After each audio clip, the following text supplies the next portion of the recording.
বিসমিল্লাহির রহমানির রহিম। সুপ্রিয় শিক্ষার্থীবৃন্দ, আশা করছি তোমরা সবাই ভালো আছো। প্রিয় শিক্ষার্থী, আজকের এই ক্লাসটি তোমাদের জন্য আমার এই নতুন বছরের প্রথম ক্লাস। আশা করছি ক্লাসটি তোমরা খুব মনোযোগ সহকারে দেখবে। আর আজকের ক্লাসে আমি তোমাদের জন্য খুবই সিম্পল একটি টপিক নিয়ে উপস্থিত হয়েছি।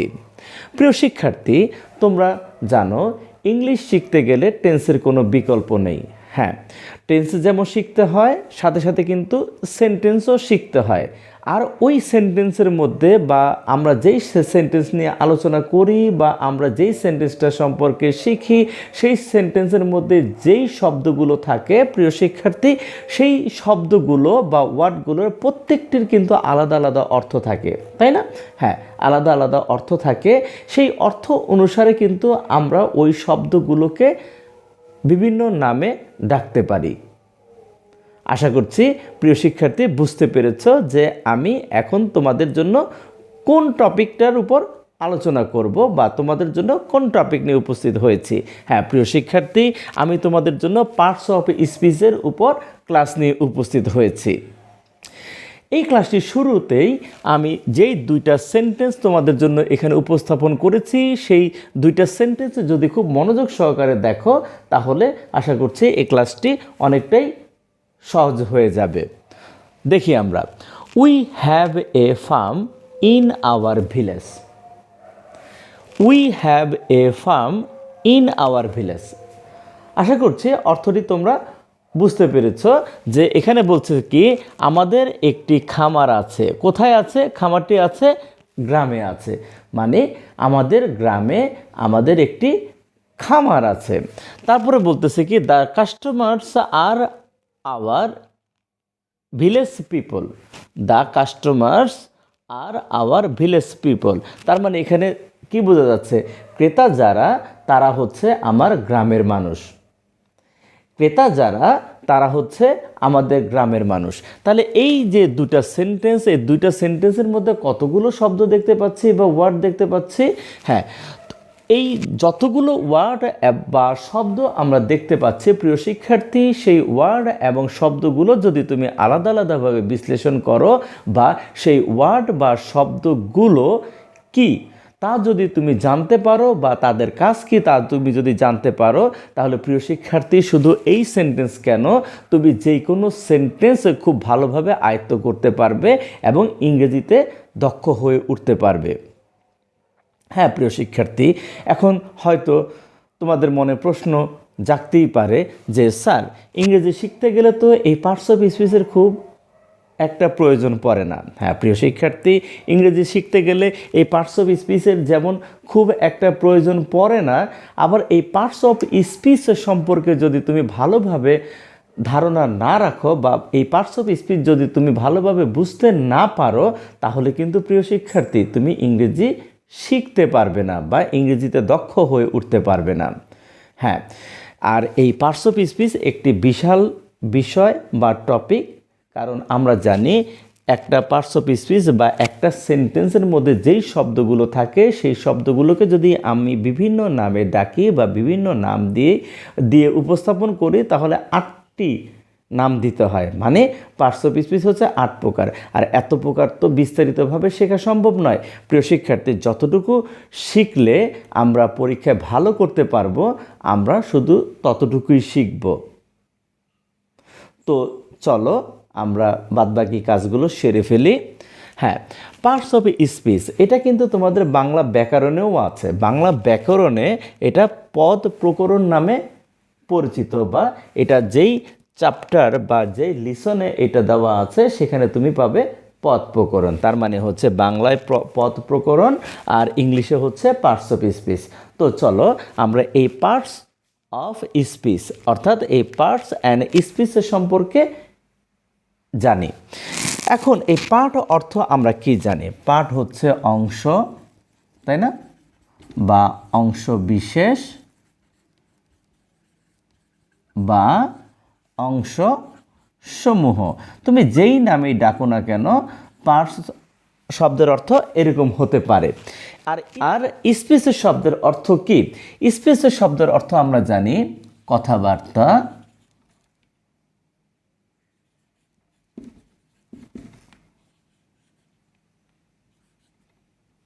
বক্তৃতা বা ভাষা। এখন তুমি যেই নামেই ডাকো না কেন, পার্টস অথবা স্পিচকে এরকম অর্থ দাঁড়ায়। তোমাদের কাছে এক একজনের কাছে এক এক রকম অর্থ হতে পারে, কিন্তু তুমি যেভাবেই এদেরকে ভেঙে ভেঙে বলো না কেন, এদের এরকম অর্থ হতে পারে। তাহলে এই পার্টস অফ স্পিচের অর্থ কি দাঁড়াচ্ছে? কথার অংশ বা বক্তৃতার অংশ, কথার অংশ বা বক্তৃতার অংশ। এখন বললাম একটা সেন্টেন্সে যতগুলো শব্দ থাকে সবগুলোরই আলাদা আলাদা নাম থাকে। চলো এখন আমরা এমন একটি সেন্টেন্স উপস্থাপন করি যেখানে আমরা পার্টস অফ স্পিচ যে 8 প্রকার, সে 8 প্রকার সম্পর্কে বিস্তারিত একটি ধারণা অর্জন করতে পারবো। চলো আমরা সেই সেন্টেন্সটা দেখি। এখন এই যে সেন্টেন্সটি, এই সেন্টেন্সটা যদি আমরা খুব মনোযোগ সহকারে পড়ি, তাহলে এই সেন্টেন্সের মধ্যে যতগুলো শব্দ আছে সেই সবগুলো শব্দের সাথে আমরা পরিচিত হতে পারবো, এবং প্রত্যেকটা শব্দের কাজ যদি আমরা আলাদা আলাদাভাবে বুঝতে পারি, তাহলে আমরা বুঝতে পারবো যে পার্টস অফ স্পিচ কত প্রকার এবং এই প্রত্যেক প্রকারের কাজ কি এবং এদের নাম কি। তো চলো আমরা দেখি। হুররা, হুররা, Asad got the first prize. অর্থ কি দাঁড়াচ্ছে? একটি এক্সপ্রেশন, আনন্দ প্রকাশ করছে। Asad got the first prize. হ্যাঁ, আসাদ একটি প্রাইজ পেয়েছিল। সেই প্রাইজটা কেমন ছিল? সে প্রথম প্রাইজ পেয়েছিল, মানে সে প্রথম হয়েছিল। ওকে, এরপরে সে কি করেছিল? And he showed it to his father instantly.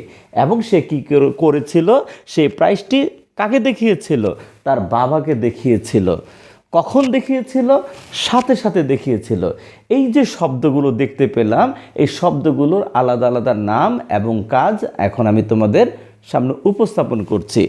এখন এই সেন্টেন্সটার মধ্যে একটি শব্দ হচ্ছে আসাদ। এই আসাদ দ্বারা তুমি কি বুঝতে পারছো?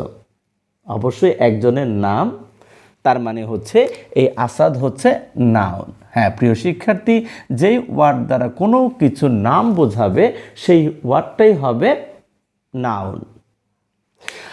এরপরে হি, এখানে যে হি দেখতে পাচ্ছ, এই হি দ্বারা কাকে বোঝাচ্ছে?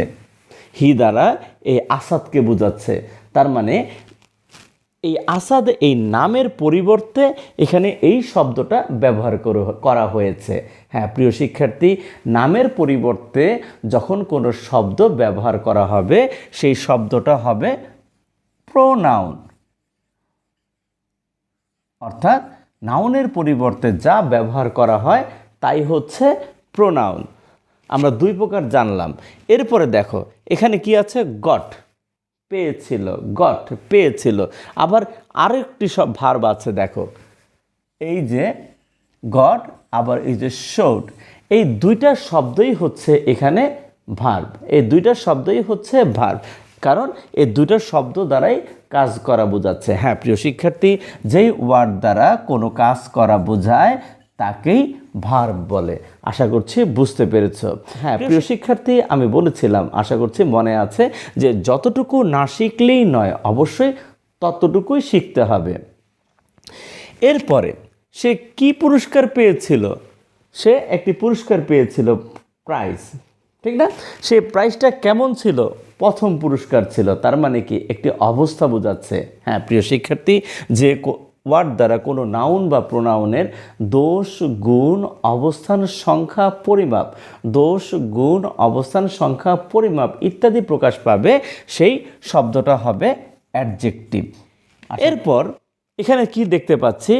সে পুরস্কারটা পেয়েছিল এবং সেটা তার বাবাকে দেখিয়েছিল। কখন দেখিয়েছিল? পাওয়ার সাথে সাথে। হ্যাঁ, এই সাথে সাথে এই শব্দটা দ্বারা এই ভার্বটাকে মডিফাই করা হচ্ছে, কারণ একটি কাজ ঘটেছিল বা কাজটা করা হয়েছিল, কখন করা হয়েছিল, কিভাবে করা হয়েছিল, তার উপর একটি জোর দেওয়া হয়েছে।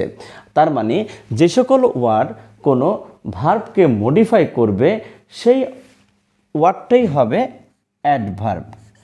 অ্যাডভার্বের কাজ হচ্ছে মডিফাই করা। সে যেমন কোনো ভার্বকে মডিফাই করতে পারে, ঠিক সেইভাবে সে কোনো অ্যাডজেক্টিভকেও মডিফাই করতে পারবে, আবার সে নিজেকেও মডিফাই করতে পারবে।